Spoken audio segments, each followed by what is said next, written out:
Welcome to this explainer. Today, we're diving straight into Module 5 of the Cleaning Validation Lifecycle, Cleaning Process Development. It's really easy to just view this phase as another regulatory checkbox you have to tick. But when we actually unpack it, it's a critical design exercise. This is that foundational Stage 1 scientific understanding that literally prevents massive compliance failures down the line. We are designing in success here rather than retrofitting fixes after the fact. Which brings us to a massive question right out of the gate. Why do most cleaning validations actually fail during routine production? If you're feeling that operational pressure in your facility right now, trust me, you are not alone. The truth is, most of these failures trace back to one very common mistake: rushing, or sometimes entirely skipping, the foundational Stage 1 development before moving into formal qualification. And the reality is, when you skip the science, you just inherit the problems. So here's our roadmap for today's explainer. We're covering 1. Soil and equipment foundations, 2. Cleaning agent selection, 3. Mastering tact, 4. Execution, manual versus CIP, and finally, 5. Designing for robustness. Let's get right into it. Section 1. Soil and equipment foundations. Look, the absolute golden rule of cleaning process development is simple, but it is completely unforgiving. You simply cannot clean what you haven't properly identified. When we talk about soil characterization, we mean identifying every single residue you need to remove. We aren't just talking about your active pharmaceutical ingredients, your APIs. We mean excipients, previous cleaning agents, bioburden, degradation products, the whole shebang. You have to pinpoint your worst case, hardest to clean soil.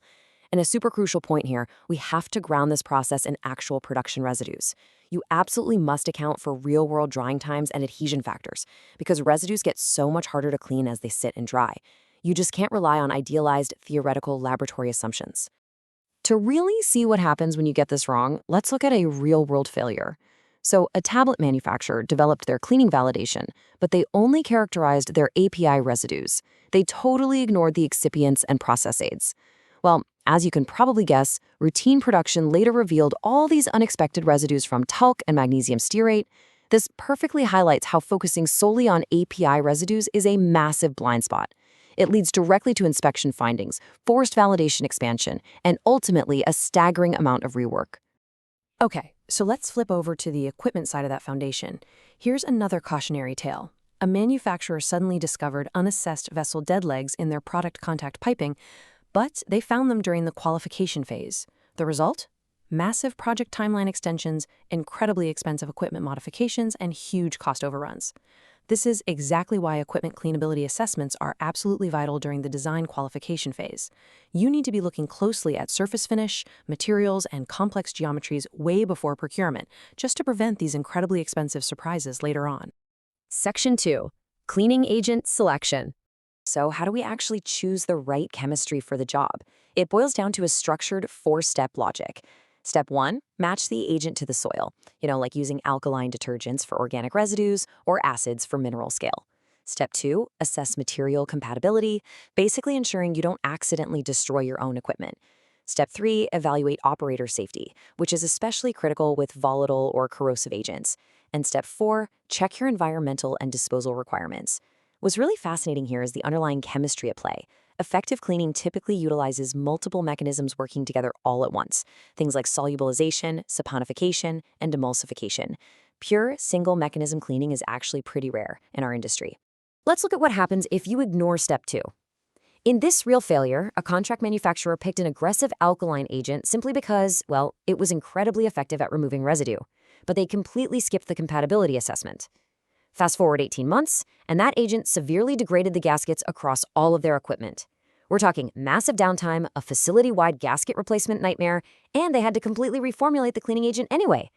It's a perfect example of why selecting an agent based solely on how well it cleans, while totally ignoring material compatibility, is an absolute recipe for disaster. Section 3. Mastering tact. And there's a magic number here, folks. 4. There are exactly 4 interacting variables that you absolutely need to master to ensure consistent, repeatable residue removal every single time. Those 4 variables spell out TACT, T-A-C-T.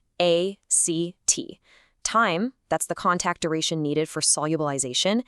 Action, the mechanical force, like spray pressure or brushing. Concentration, the strength of your cleaning agent. And temperature, which drives the reaction rate and solubility.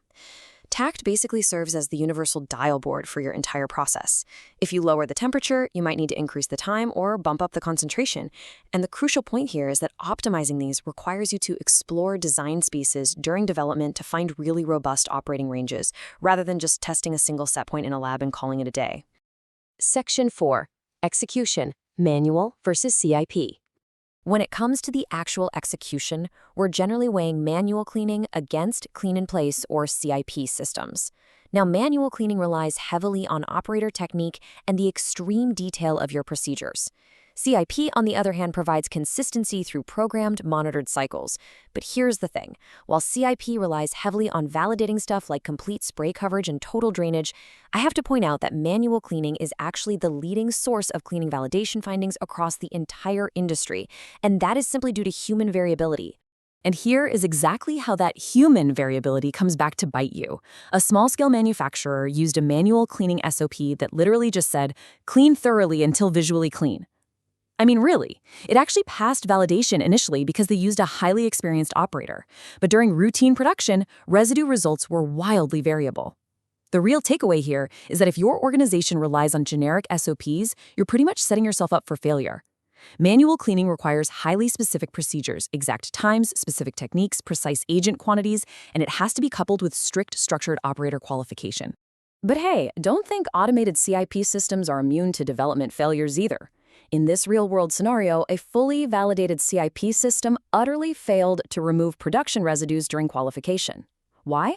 Because during their development phase, they tested the spray coverage using idealized, easily removed test soils. They didn't test realistic, sticky, stubbornly adhered soils. The big lesson? Laboratory shortcuts inevitably create qualification rework. Your development test soils absolutely must mimic the worst-case adhesion factors that you're going to find in your actual production environment. Section 5. Designing for robustness. So, how do mature organizations pull this all together? Well, they don't just guess. They follow established best practices. They apply the ASTM E3106 standard for science-based methodology. They build these reusable, comprehensive soil characterization libraries. They form cross-functional development teams, bringing together QA, engineering, and manufacturing, so there are absolutely no single discipline blind spots. And they smartly concentrate their development efforts on their highest-risk equipment.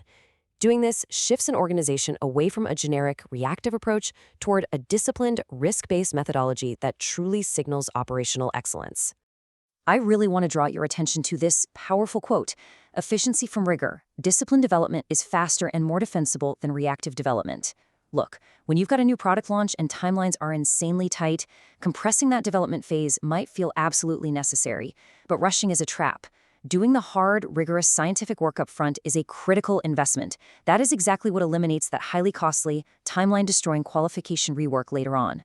So that brings us to one final, critical question. Can your organization's development process actually withstand an inspector's challenge when it's tested under realistic operational pressure? Think about your stage 1 scientific foundations. I really want to leave you with a challenge today. Go pull just one of your own cleaning development records and review it for soil characterization completeness. Look for those hidden excipients we talked about earlier.